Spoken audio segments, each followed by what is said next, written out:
Welcome to all my friends, students in physics class by Dr. Hamid sir. Today our topic is CR circuit. दोस्तों हम लोग actual में ACC पढ़ रहे थे, अल्टरनेटिंग करंट सर्किट।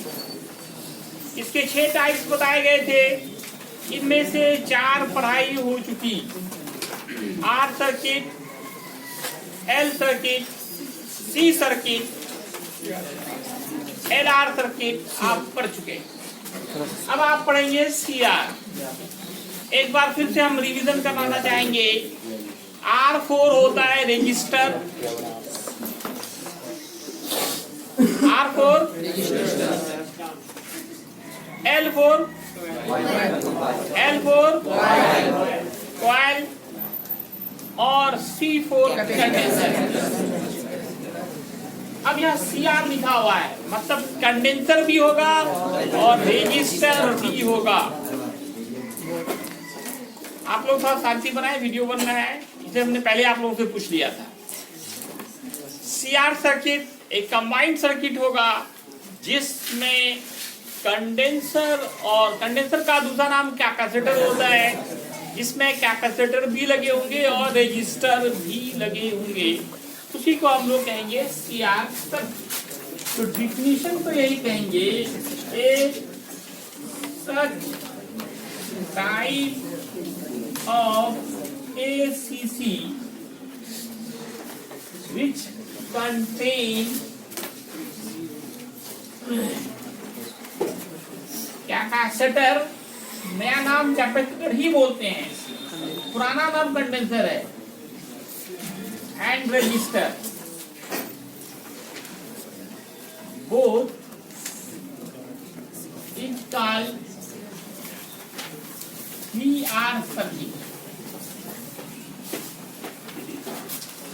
फिगर में आप कैसे बनाएंगे, पहले कंडेंसर का सिंबल बनाएंगे और फिर रेजिस्टर का, दोनों को सीरीज में अरेंज करेंगे। नीचे आप तार लाएंगे, उसमें स्विच जोड़ देंगे और AC का सिंबल बनाएंगे। AC का सिंबल उसका छोटा सा ग्राफ बना लेते हैं। ये आपका अप्लाइड EMF है, equal E0 sin omega t। ये कंडेंसर की कैपेसिटी हो गई C मान लिया जाए और रेजिस्टर का रेजिस्टेंस R मान लिया जाए। इसके अक्रॉस पोटेंशियल डिफरेंस को हम लोग EC मानते हैं और इसके अक्रॉस ER मानते हैं। यहाँ देखिए, पेज मत पलटिए, अभी बोर्ड, यहाँ बोर्ड पे देखिए, सिर्फ बोर्ड पे देखिए। ये डायग्राम बन गया। अब आपको इसमें फेजर डायग्राम बनाना है। फेजर डायग्राम, पहले फेजर डायग्राम बनाएंगे, फिर करंट का फॉर्मूला निकालेंगे। Phasor diagram and expression of electric current. 2 काम अब करने जा रहे हैं आप of electric current in CR circuit. इसके लिए आप मानेंगे कि let applied EMF in LR circuit is in CR circuit is E equal E0 sin omega t. The voltage drop across capacitor is EC and resistor is ER। अब आप mix करें, then by mixing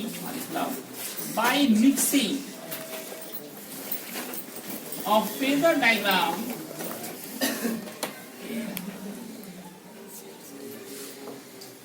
of C circuit and R circuit।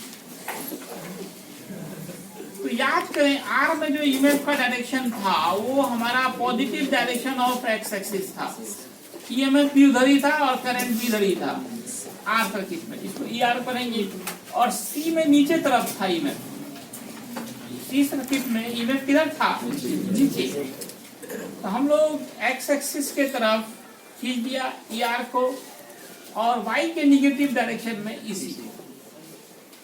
अब इन दोनों से एक parallelogram construct करते हैं, हम लोग बनाते हैं। इसका जो डायगोनल होगा वही आपका टोटल अप्लाइड ईएमएफ होगा। तो ये आपका ईआर, तो ये भी ईआर, ये ईसी, तो ये भी हमारा ईसी होगा। यहाँ पे भी कुछ नेमिंग कर दिया जाए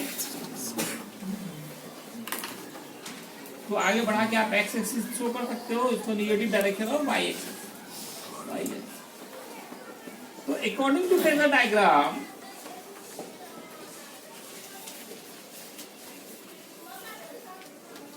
फेजर डायग्राम ई को क्या लिखेंगे, ई का क्या मान आ रहा है, देखिए राइट एंगल ट्रायंगल बनना है, ई का फॉर्मूला होगा ई आर स्क्वायर प्लस ई सी स्क्वायर।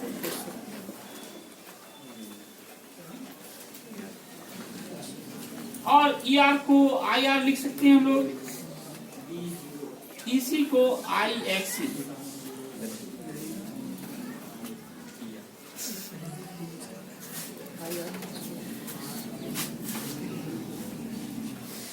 आई कॉमन लीजिए, root under R square plus X का स्क्वायर, इसको लीजिए बाहर। आई कॉमन लिया तो बचा क्या हमारा, आर स्क्वायर प्लस आई, यहाँ भी है यहाँ भी आई है, दोनों पे स्क्वायर है, बाहर निकालेंगे स्क्वायर खत्म हो जाएगा और नीचे ब्रैकेट के अंदर बचेगा आपका R square plus X square root के अंदर। इसको एक इक्वेशन मानिए। अब फिर ओम्स लॉ से अगर आप देखिए, V बराबर आई आर, V की जगह E है, I अपने जगह पे, R की जगह पे टोटल का टोटल आ रहा है। ये टोटल का टोटल क्या कहलाएगा, ये root under R square plus X square is called total resistance of कौन सा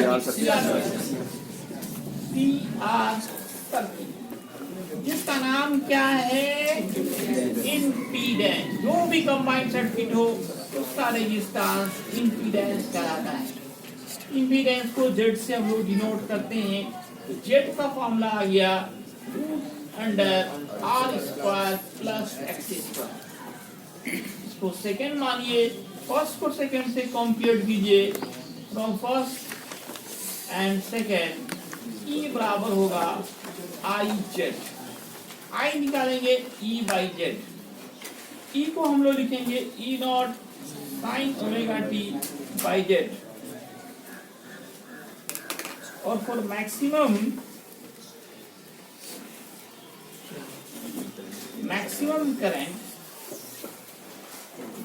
करंट के लिए, मैक्सिमम करंट को क्या मानते हैं, आई नॉट, इसके लिए साइन ओमेगा टी का मान वाले, तो आई नॉट का फॉर्मूला होगा E naught by Z into 1, तो E naught by Z. From third and fourth I equal आ गया आपका I naught sine omega T. ये तब जाके आपका कंप्लीट हुआ। क्या क्या काम किया आपने, डिफिनेशन देखा, फिगर देखा, फेजर डायग्राम बनाया, फिर करंट का एक्सप्रेशन निकाला, बीच में हम लोगों को यहाँ पे टोटल रेजिस्टेंस भी मिल गया। सीआर सर्किट का जो टोटल रेजिस्टेंस होगा उसको हम लोग इम्पीडेंस कहेंगे, Z से डिनोट करेंगे। Z का फॉर्मूला रूट अंडर, ऑब्जेक्टिव में भी होता है कि what is the total resistance या इम्पीडेंस ऑफ, कभी LR कभी CR कभी LCR का कहेगा। तो Z का जो फॉर्मूला है आर स्क्वायर प्लस XC का स्क्वायर। XC को क्या लिख सकते हैं आप, XC का क्या फॉर्मूला निकाले थे, 1 बाई ओमेगा C। भूल गया लगता है ये लोग पूरा, तो ये पढ़ता ही नहीं, कब पढ़ेगा जी, कितना दिन बचा हुआ है एग्जाम का। XC का फॉर्मूला क्या था, 1 बाई ओमेगा C। कोई प्रॉब्लम, चलो लिखो और याद मत करो। अटेंशन। अब हमारा जो नेक्स्ट है लास्ट सर्किट वो LCR सर्किट है। ऐसे सभी इंपॉर्टेंट है लेकिन इनमें सबसे ज्यादा इंपॉर्टेंट आपका LCR सर्किट होता है।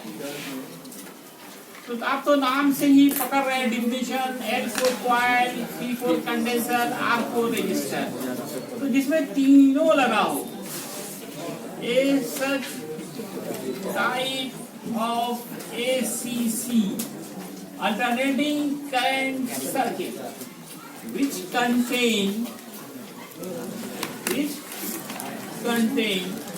coil, capacitor and resistor, उसी का नाम होगा इट्स कॉल्ड LCR। तीनों लगाओ, फिगर जो बनाए हम लोग पहले कॉइल बना लेते हैं, फिर कंडेंसर बना लेते हैं और फिर रेजिस्टर। एक साथ तीनों को सीरीज में अरेंज करना पड़ेगा और यहाँ आप स्विच लगा दीजिए और यहाँ अल्टरनेटिंग EMF लगा दीजिए।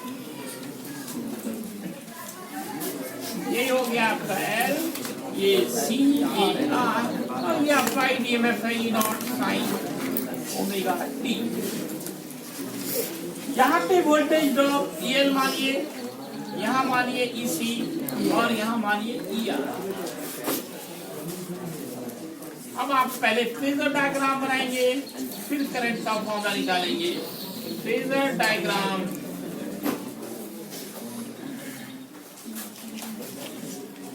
And expression of electric current.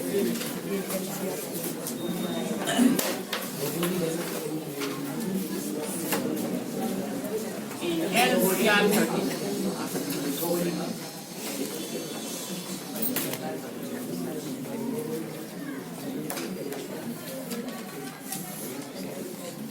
तो तीनों सर्किट के फेजर डायग्राम को मिक्स करेंगे। पहले मान लीजिए let applied EMF is equal E0 sin omega t and potential difference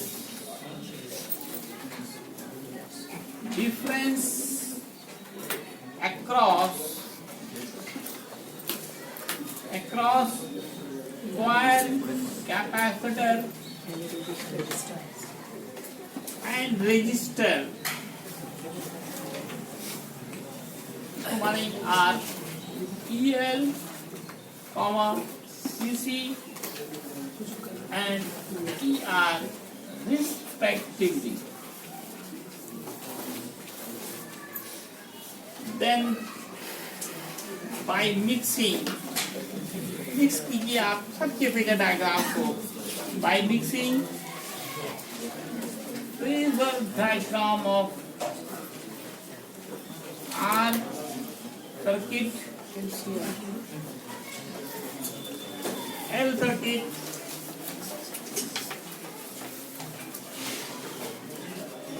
and C circuit, तो क्या आएगा फेजर डायग्राम? X की तरफ दिखाइए आप ER को, Y के पॉजिटिव डायरेक्शन में था हमारा EMF इन L सर्किट, ये हमारा EL होगा और नीचे की तरफ जाएगा हमारा EC। छपाई मशीन सब पहले समझिए, एक ही चीज को लिखा है छापना। फेजर डायग्राम को देखिए, फिर से दिमाग खराब कीजिएगा। ध्यान से देखिए फेजर डायग्राम, कहीं दिक्कत है तो बोलते जाइए। यहाँ तक में कोई प्रॉब्लम है? ER को लिया किधर? X एक्सिस, EL को Y एक्सिस कहाँ लिया? X में था आपका X की तरफ। आप पीछे देखिए कॉपी में, करंट तो इधर ही होता है। करंट का डायरेक्शन हमेशा positive direction of X axis. L circuit में image positive direction of Y axis, C circuit में negative direction of Y axis. अब आप EL और EC को देखें, इन दोनों का डायरेक्शन अपोजिट है। EL और EC का डायरेक्शन क्या है? Opposite है। इस दोनों का पहले रिजल्टेंट निकालना होगा। अपोजिट में क्या करते हैं? माइनस। तो क्या करेंगे? EL माइनस EC, और जो बड़ा होगा उसी के डायरेक्शन में इसका भी होगा, EL माइनस EC का डायरेक्शन। EL बड़ा होता है EC से, इसलिए यही डायरेक्शन होगा आपका EL माइनस EC का। इस पॉइंट का भी कुछ नाम आप दे सकते हैं। लेट M मान लीजिए, ये यहाँ से O से C तक हमारा हो गया EL माइनस EC। अब आप यहाँ से एक पैराग्राम ड्रॉ करेंगे, उनका डायगोनल ही आपका रिजल्टेंट होगा।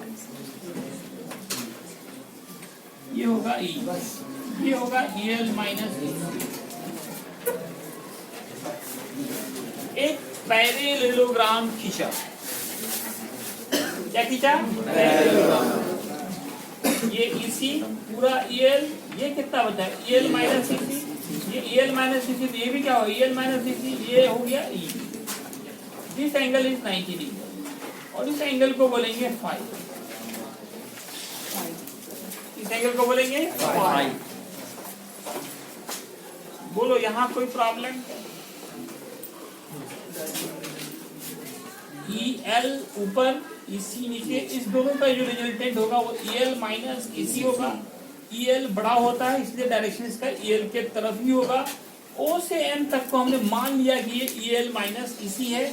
अब OM को और OA को एडजेसेंट साइड मानकर एक पैरेललोग्राम खींचते हैं, आसन भुजा मानकर एक समांतर चतुर्भुज खींच रहे हैं, तो उसका जो डायगोनल होगा वही रिजल्टेंट E होगा। अब ये फिर देखो, ये राइट, ये EL माइनस EC है, तो ये भी क्या होगा? EL minus EC। ये यार this angle is 90, so it is right angle triangle. फिर यहाँ H हो गया, ये P हो गया, ये P हो गया। H इक्वल क्या होगा? Root under P square plus B square. मैं फेजर डायग्राम में लिख ही देता हूँ कौन क्या है। In phasor diagram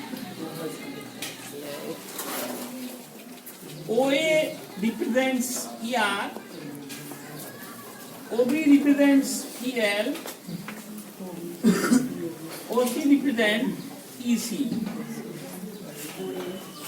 OM and A is a parallelogram।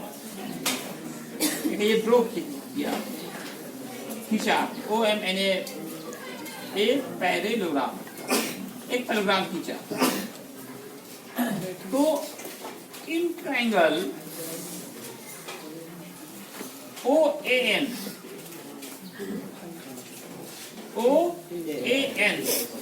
दिख रहा क्या? इसमें OA तो हमारा क्या है? ER है। NA क्या आ रहा है? NA या AM के ये बराबर हो रहा है OM के, बराबर EL माइनस EC, और OA तो ER है हमारा। ON क्या है? E है। ON is E। इसका फॉर्मूला होगा रूट अंडर, बोलिए क्या होगा? ER square plus EL minus EC का होल।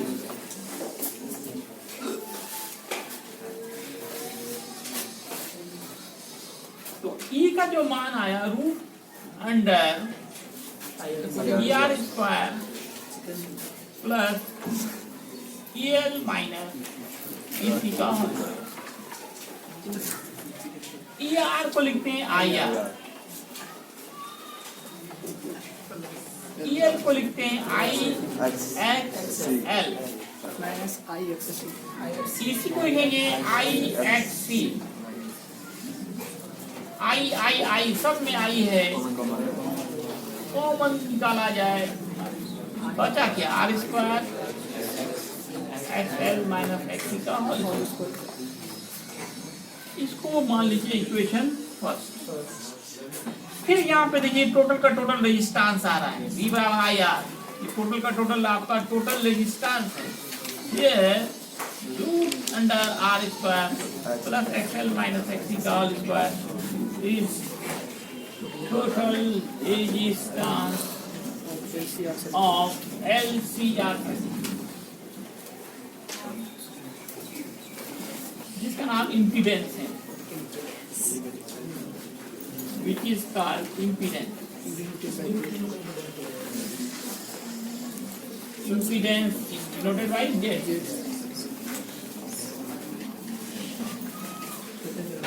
Z का फॉर्मूला कितना आया, root under R square plus XL minus XC का whole square.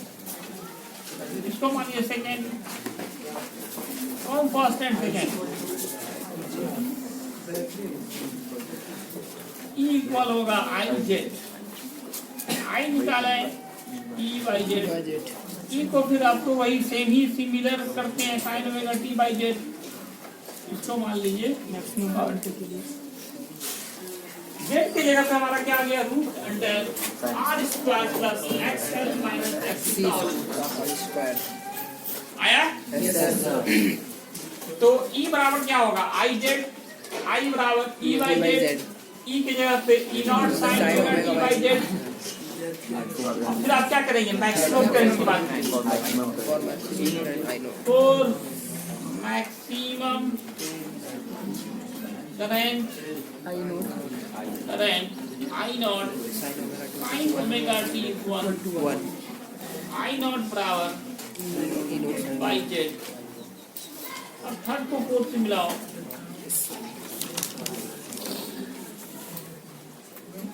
I equal I not sine omega T. तो ये हो गया आपका, क्या हो गया, एल. यहाँ जो एंगल बन रहा है इसको हम लोग कहते हैं, इसका जो पावर फैक्टर कहते हैं, पावर फैक्टर. करंट और ईएमएफ के बीच जो एंगल बन रहा है, करंट का डायरेक्शन भी इधर ही है. किसी भी एसीसी में ईएमएफ और करंट के बीच जो एंगल बनता है उसके कोसाइन को पावर फैक्टर कहा जाता है. पावर फैक्टर कहा जाता है. पावर फैक्टर क्या है, द कोसाइन. कॉस का ही पूरा नाम कोसाइन होता है. तो cosine of angle between EMF and current in ACC is called power factor.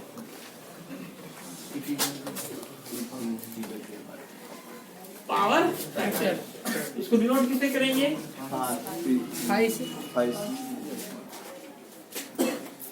CF से, डिनोटेड बाई PF. PF का फॉर्मूला क्या होगा, तो बोलेंगे कॉस फाई.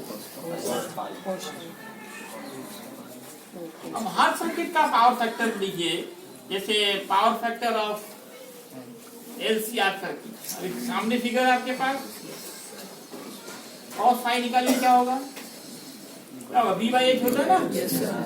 B देखिए कितना है, B देखिए E R है, H में E है, ये I R हुआ, ये I Z हुआ, तो क्या है R बाई Z. अच्छा बताइए इन R सर्किट क्या होगा, ये सब ऑब्जेक्टिव में 6 ऑब्जेक्टिव यहाँ बनता है पावर फैक्टर से. 6 सर्किट है, 6 का पावर फैक्टर 6 ऑब्जेक्टिव है आपका. हर सर्किट का पावर फैक्टर भी आपको चाहिए.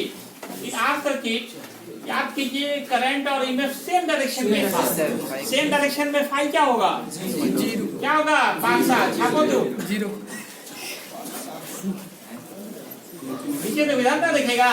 आर सर्किट में जो डायरेक्शन ईएमएफ का था वही करंट का था, तो पावर फैक्टर क्या होगा,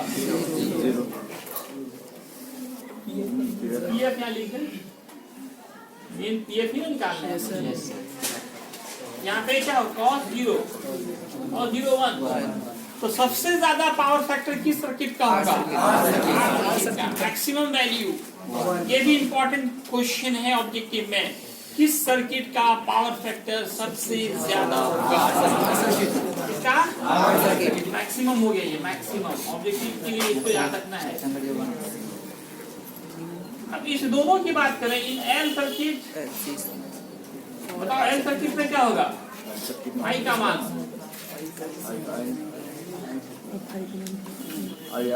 फाई का मान कितना होगा? जब वाले करंट और करंट के बीच कितना निकले?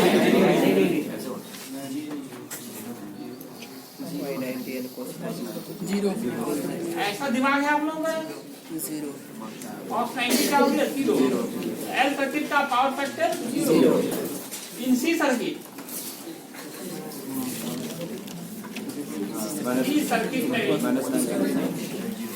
590 ही होगा, तो पावर फैक्टर इसका भी 0। cos 90 0। 4 ठो बता दीजिए, 2 ठो आप निकाल लीजिएगा, वो सब हम ही निकालते हैं। रट्टू माल करते हैं, आपने निकाला देखो। किस सर्किट का पावर फैक्टर सबसे ज्यादा है? और एल और सी में क्या होगा? एल और सी में 0। उसमें कोई पावर कंजम्पशन नहीं होता है, ये कर सकते हो। तो अच्छा सर्किट माना जाता है एल और सी सर्किट, उसमें पावर कंजम्पशन कुछ नहीं हो रहा है। ठीक है, धन्यवाद।